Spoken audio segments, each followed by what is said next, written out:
I'm Sarah. And I'm Robert Baumgartner. And we're going to be performing Galat, North Maywood Middle School in 6th grade.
So is this your first year playing in band or your second year? For me, it's my second, so her it's her first. Great. So your first year, you just started this year. Good for you. Because did you start on bass clarinet too? Oh, so you started on different. So when did you switch over to bass clarinet? I think 1.5 to 2 months ago. Oh, good for you. Wow, awesome. I love the bass clarinet. It's the most coolest sound. I love that. All right, so play at the beginning again. And I want you to think about a big round sound, especially out of you. I don't want you to feel too shy, okay? I want you to really fill up the whole room with your sound. Don't be afraid of it, okay? So let's play at the beginning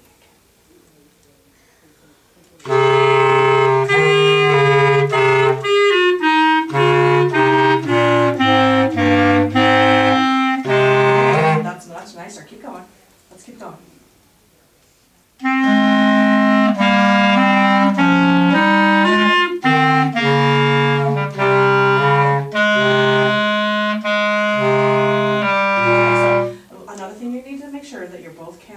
Everything exactly correct. So every once in a while, and it wasn't very often, most of the time you were just fine, but every once in a while I think sometimes you weren't counting your half notes for a full 2 beats and you were getting a little ahead of her and then you'd have to stop and wait for her to finish.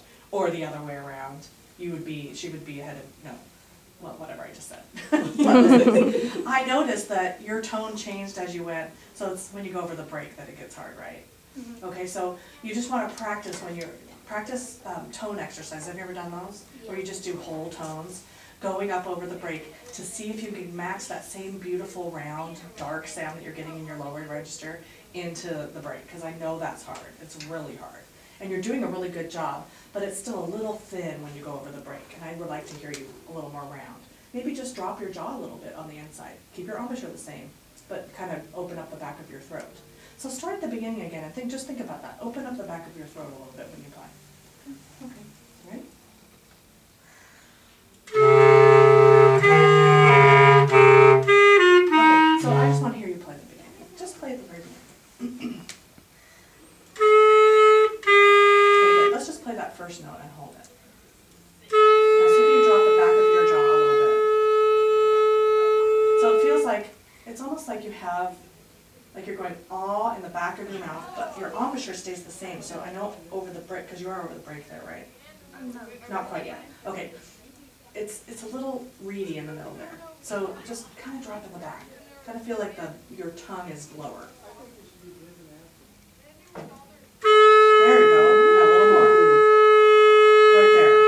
Okay, now do the next note and match that. Do the next note. And go down. Match each one. So you're trying to match that same. Yeah, better. Did you hear the difference? Because they all did. Because they all went, whoa, there's a difference. So think about that in the back of your throat. Because your mouth, the shape of the inside, and that's true for you too. It's for every woodwind. The shape of the inside of your mouth changes your tone. And so it's not always in the embouchure. The embouchure is what controls it, but the color of your tone is through the inside of your mouth. If your mouth is closed, you get a different tone, and your mouth is open, you get a different tone. You should be able to do all those things, because that's what creates interest. It makes color in your sound, and that's what we want, okay? Now, be careful when, you do have to use dynamics for interest, right? But you can't let your dynamic contrast, where that big crescendo was, change your tone quality, which I did here. I appreciate that you were doing a really nice crescendo, but the problem with it was so much that both of your tone qualities changed and the pitch changed. So it was a little too much. So back off a little on that crescendo and make sure you're always thinking about your tone quality. Because when you're young, that's when you really want to think about, am I getting the most beautiful sound I can get? And as you get older, you'll keep on working on that. But then the technique, all that stuff starts to hit you too, okay? So right now, when you're young and you're thinking about, you're just starting your instrument, always just think about a nice, big, round sound, okay? And when you're playing at home, you shut the door and everybody else is, who cares? If they don't like what you're playing, they can go in another room. But play with your biggest sound. Don't ever be afraid to play. You know what I mean by that? Don't be shy. Don't try to control it and be, okay, I don't want anybody to hear me, so I'm going to play really, because then you'll never play big and, big and broad, okay? But you guys play really well together. Yeah, good job. 6th grade, I remember my first time. I was so nervous. I was so nervous. So, and I'm 50, so that was a long time ago, but I still remember it. So, keep play next year, because every year you play, it gets easier and easier. I promise. Okay? Good.